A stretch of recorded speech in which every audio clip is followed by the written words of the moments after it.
is asking us, where is my honor?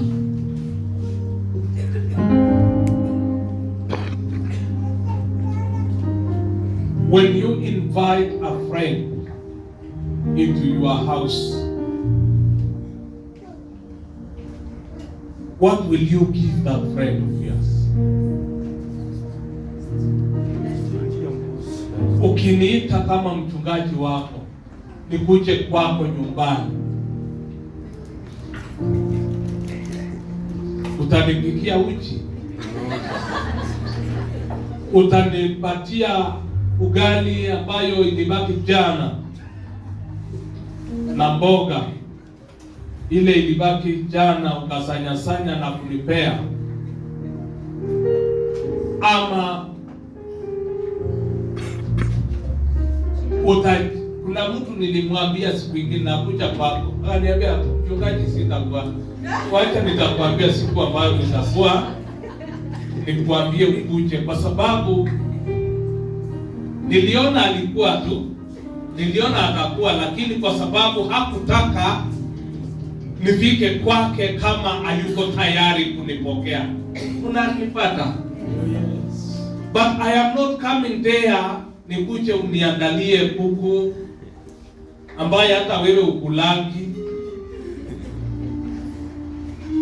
But my message is, when God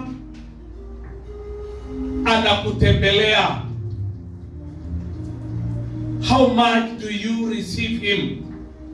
Where do you place God in your life? Na akamwambia Yakobo, ama akawaambia Israeli ya kwamba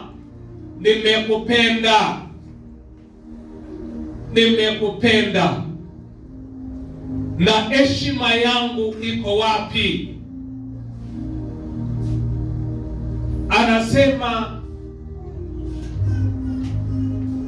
wafanyikazi waheshimu mabwana sawa, walio waajiri wao wanawaheshimu. Kila mmoja, kuna yule ambaye anavulia kofia, anamheshimu. Na akasema heshima yangu iko wapi? Mungu anasema, amenena maneno mengi, na akasema hata madharau, mumenidharau sana. Mukienda kwa liwali wenu, mupeleke hiyo kilio, kipofu, kiwete, atawaheshimu ama atawafukuza?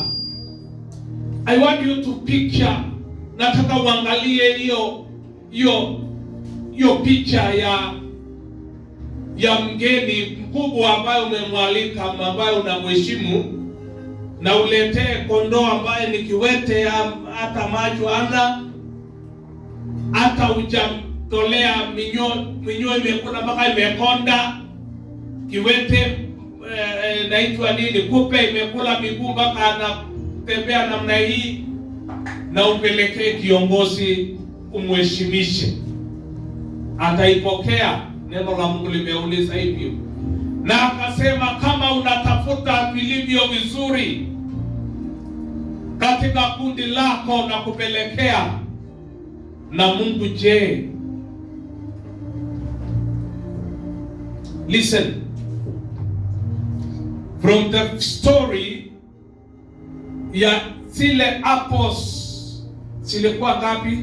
10. Na ya kwanza ilikuwa mzuri sana kwa kuona, very juicy, very good, very big, very, hata ukiangalia macho inashika.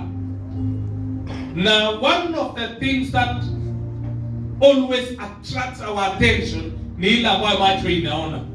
Ile ukiona kwanza hii ndio kubwa kuliko, ndio unashikaka haraka, alafu hiyo ingine itafuata mpaka ile ndogo, kwa sababu hakuna otherwise imebaki hiyo ndogo, so unaama naye. Ukienda soko kuchagua, unaenda unachagua, na vitaka pale kwa soko hapa juu, naona watu wanachagua nyanya, hata mwenye kuuza anachaguanga. Imagine mwenye anauza anachagua, unaona, anachagua, anatoa hii anaweka chini na anauzia wewe, na anachagua hivyo mpaka ile the last one atauzia mtu, na anachagua hata hiyo ya mwisho. Kwa sababu gani? It is something that is in human mind, kuchagua kile kilicho kizuri. Now tumeona kwamba kile kilicho kizuri ni ya Mungu. The first fruit belongs to God. The best belongs to God. Kila moja zamani tulikuwa tunabebanga na pesa na kwa kibeti, si ndio? Wazee tuko na kibeti. Ladies mko na mnaita nini? Pass. Hiyo umepanga noti dola kulingana kutoka kwa kubwa mpaka dogo. Na unapokuja kwa nyumba ya Mungu ufungue pass na ufungue kibeti, I believe that unatoanga ile herufi ile iko na inaitwa herufi ndogo, sarafu ndogo. Alafu kama umeguswa sana ni ile inafuata hiyo ndogo. Kama umeguswa sana, lakini sana ni ile. Nikiwafungulia hiki sanduku cha pesa, utakuta sarafu ndogo ndio ziko nyingi kuliko sarafu kubwa, na kubwa sana ni ile inafuatana na hiyo ndogo, na huyo mtu ameguswa sana. Na yote tunatolea Mungu, na tunataka Mungu atupatie nyingi out of the little we give. But in the real sense, badala ya kupata nyingi, tunapata kulingana na kipimo tunachopimia Mungu. Kipimo upimacho ndicho utakachopimiwa. Kanisa la Mungu, nimesikia huo ujumbe nikaguswa moyo wangu.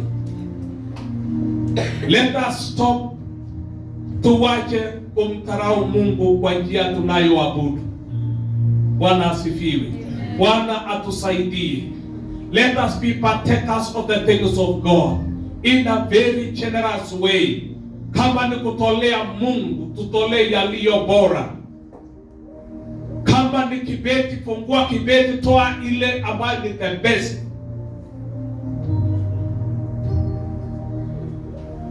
Toa ambayo ni the best kulingana na uwezo ambao Mungu amekubarikia.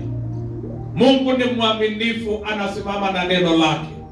Yeye aonaye kwa moyo wako, yeye anayeona ndani ya moyo wako, akubariki kwa ukaribu wa moyo wako.